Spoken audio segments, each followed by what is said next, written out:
we've talked about these bombshell records. I'm going to pull the computer a little bit closer to me so I can just walk you through this. This is the second home writer. And she dated this August 17th, 2020. And apparently it said that in addition to the covenants and agreements made in the security instrument, she basically is promising, in terms of occupancy, that she will occupy and use the property as her second home, that she will maintain exclusive control over the occupancy of the property, including short-term rentals. Short-term, not long-term, okay? Short-term. That's like Airbnb style, okay? So she signs up for the second mortgage as a secondary home, and then it turns out in the tax documents it's something else entirely. So this is a problem. This is a problem. And listen, she's like, oh, they're going after me because poor little me. I'm sorry, Tishy baby, I remember when you said this. Donald Trump to pay $355 million for a decade of fraud. New York Attorney General Letitia James says she's prepared to do everything she can to make sure the former president pays his fine, including, she told us, seizing the buildings that bear his name. If he does not have funds to pay off the judgment, then we will seek, judgment enforcement mechanisms in court, and we will ask the judge to seize his assets. So what was that about? It was about trying to bankrupt someone. And gosh darn it, she nearly did it. I mean, you're talking $500 million that she wanted. I mean, we do have this thing called the Eighth Amendment, where the crime and punishment kind of have to be somewhat in sync, and that's why the appellate court of the state of New York threw that one out like one hot puppy. Boom, done, over. And now she's going back and she's suing again. I mean, this woman is like a rabid individual, and she thinks that everything has been weaponized against her, as though she never weaponized anything against one Donald Trump. I watch the fake news, and he's weaponized, and he wants to send them to prison. He wants all this. They indicted me like 5 times. I took a mugshot. Who would have thought it turned out to my favor? Because it was a good shot. But I had to take a mugshot. It's right out there in the door. New York Post, front page of every paper in the world. I had a mugshot. They wanted to send me. Nobody says that.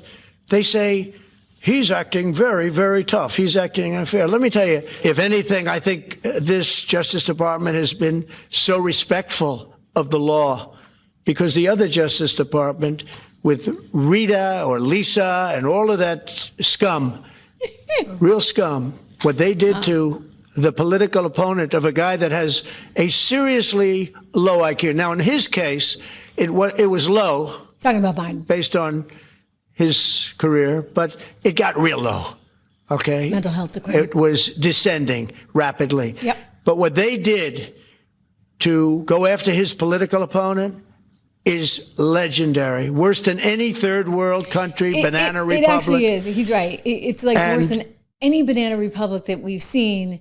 Of course, they didn't actually succeed in getting him in jail. I mean, that's like very, very banana republic stuff. But now you look around, like, I think that there are going to be some players that are going to be in trouble. And look, it happened before, right? Think what happened to Steve Bannon. Think about what happened to Peter Navarro. Think about what they put anybody who was associated with Donald Trump through. Think about the 30 million phone records that they were gathering on anybody that had interaction with anybody Trump. I'm sure I was in that, right? Think about the debanking that went on. I mean, there were like a ton of things. And think about how much they lied to us over and over and over again. And Letitia James, for you to sit there and cry victim as though you somehow are being unfairly targeted, when I don't know who the heck does that on mortgage documents, I'll tell you. Adam Schiff, I don't know who the heck says they have 2 primary homes. I once lived in California, had a home in New Hampshire. Guess what? It was my vacation home, even though I lived full-time in California. Because guess what? You know what? You can't have, I had a rental, by the way, even though I had a rental in California, you can't have 2 primary homes. I mean, why weren't the banks getting freaked out? You got to ask yourself that question too. Anyway, Letitia promised to go after Trump on the campaign trail. You saw the montage. Here's another one. I love what Byron Donalds has to say about her. By the way, Byron's got a big political future. Don't doubt me on that one. He's fantastic, former financial advisor. He actually understands markets and the economy. I love him. Here he is talking about Tishy.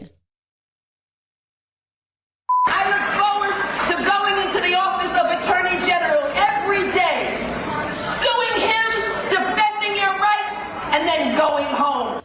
Boom. Congressman Donald, she said this is nothing to see here, it's just retribution, but that sounds like retribution. Oh, yeah. 100%. Her entire campaign for Attorney General of New York was to go after one man, and that one man was Donald Trump. She was letting real criminals go. She was letting them go scot-free in New York, but she ran just to go after President Trump, and it's wrong. It's a misuse of power, abuse of power. And now we find out that she was not on the up and up with her personal documents, and now she wants to feign outrage. Well, look, this is very simple. If you live in a glass house, don't throw stones. It's real simple.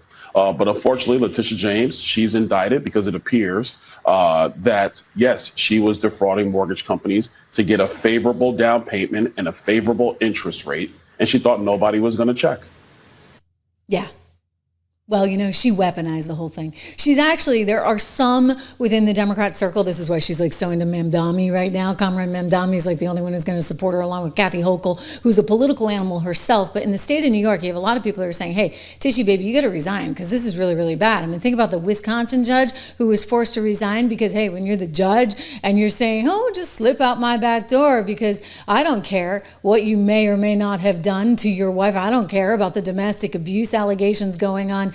We just care that, oh, it's going to be bad because you got ICE waiting outside. So let me give you a pass. Well, that is direct violation of federal law, and you're a judge. You can't really be doing that, right? So the Supreme Court there in Wisconsin said, bye-bye, see you later. Well, how can you have an attorney general that is allegedly guilty of some pretty serious stuff, on top of which she's now trying to arrest ICE agents? I mean, this is going to get messy really, really fast. And so most of New York is not like New York City. Most of New York has no use for this woman. Most of New York is like, bye. I mean, they hate her more than they hate Schumer, which is saying a lot. And so she's trying to glom onto New York City and Mamdani and hopefully Kathy Hochul, who, by the way, is also underwater on her polls. So a lot of folks like deep down in the party are saying, maybe we need to back away from this. Maybe it'd be better if she just resigned because, again, all this stuff is going to come back to haunt her. Like, the 1983 mortgage document. Are you looking at it? I'm looking at it. If you are listening to the show on Spotify, thank you. We are also on video on Spotify. Actually, incidentally, guys, I put that link at the very tippy top. That's like the West Coast repeat. We always go there after. So please make sure that you subscribe to my Spotify channel. It's important, even just from an ego standpoint, because I'm at like 14,000 subs there. We're at 1.1 million here. So help me out. Show me some love. I am looking at the mortgage document between Robert James and Letitia James, his wife. Oh, that's a little strange. I mean, she was his daughter, not his wife, okay? His daughter. So I'm a little bit troubled. Are you a little bit troubled? I think we're all just sort of thinking, Letitia, you just kind of, you've worn out your welcome, so to speak here. We're getting a little bit tired of this. Letitia James back in 1983 making the choice, the really bad choice, to sign onto a mortgage document with her father as though she were his wife. Because why? Maybe he needed to show that he had some kind of steady income and she was by then out working. And so that may have been the thinking. It's kind of like, I hate to say this, but when you look at the nieces, right?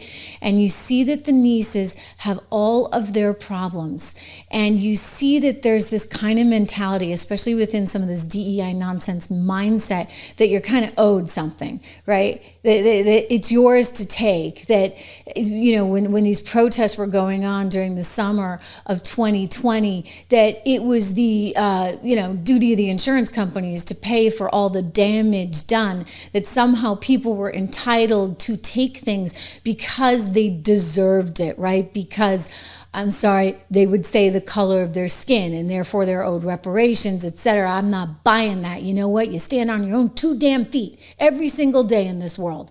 I never bought for 2 seconds that I couldn't have as successful a show because I'm a woman.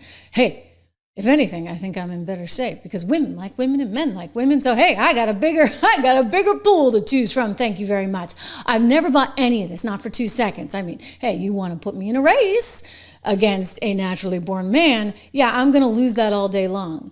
But when it comes to intellectual power, etc., no. The fact that I'm a woman, the fact that I grew up on a dirt road in a little town in New Hampshire, none of that matters.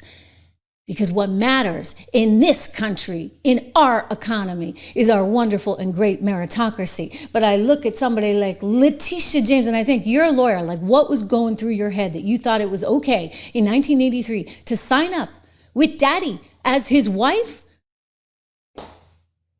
Because somehow you think you're entitled? Isn't she the one that told us over and over again how there can't be a different set of rules for people? Yeah, I do believe that I heard that quite a few times from one Letitia James when she was asked about this case that she now is trying to file. Oh, I'm not guilty, I'm just the victim. She was asked about this by an MSNBC host, one that looks just like Rachel Maddow. I mean, it's unbelievable. It is uncanny how they pick their hosts over there at MSNBC. You know, at Fox, they say you got to be blonde. At MSNBC, you got to look like Rachel Maddow. Here's Chris Hayes asking Tishy about just exactly what went down. She doesn't want to answer anything. I will respond to these baseless allegations at the appropriate time and in the appropriate way, but I am 100% confident that it will not result in any criminal indictment or action against me, and that it is nothing more than a revenge tour, and that Donald Trump just ultimately got to the J's, and I was next. The key allegation, again, it sounds like you don't want to address them here, but I'm just going to put it out so people understand that a property that was owned in Virginia, and a mortgage that you signed, if I'm not mistaken, for that property, that they say you falsely represented yourself as a resident of Virginia, and that was essentially amounts to mortgage fraud since you're a resident of New York. What is your response to that? It's baseless. Everybody knows I'm a resident of New York, specifically Brooklyn. And again, we will respond at the appropriate time in the appropriate way to these baseless allegations. And some media outlets like the Daily News over the weekend has indicated as much. That's all you want to say? That's all that I'm going to say. He's like, well, I don't know where to go from here. That's all she's going to give me. That's all she's going to say. Because you see, she was saving it up. She was saving it up for her big day outside the courthouse where she told us nothing, right? She just went on and on about, I'm the victim now. I'm the victim. No one is buying it, Tish. But this is not about me. This is about all of us. No, and about it's about you. Justice system which has been weaponized. A justice system which has been used as a tool of revenge. This justice system which has been used as a tool of revenge. Again, repeating herself. And a weapon against those individuals who simply did their job and who stood up for the rule of law.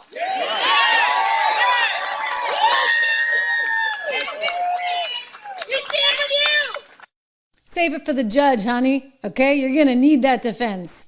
You're going to need some money, too. Abby Lowell costs a pretty penny, I hear. That's why she's hitting up the legal defense fund. You see, she could only get $1 million, it seems, out of New York taxpayers, even though Kathy Hochul had set aside $10 million for her. The thing is, it didn't look that good, right? It just didn't look good because it's a personal matter. And so she was going to be taking New York taxpayer money for a personal matter. So now she has to go and hit up all these big, donor types, and she'll probably get the money. Hey, I mean, there's more George Soroses out there than you'd think. Plus the Reed Hoffmans, et cetera. There are a lot of people that are willing to help bankroll her, and it's kind of gross, but it is where we are, and it is just, part of what's happening.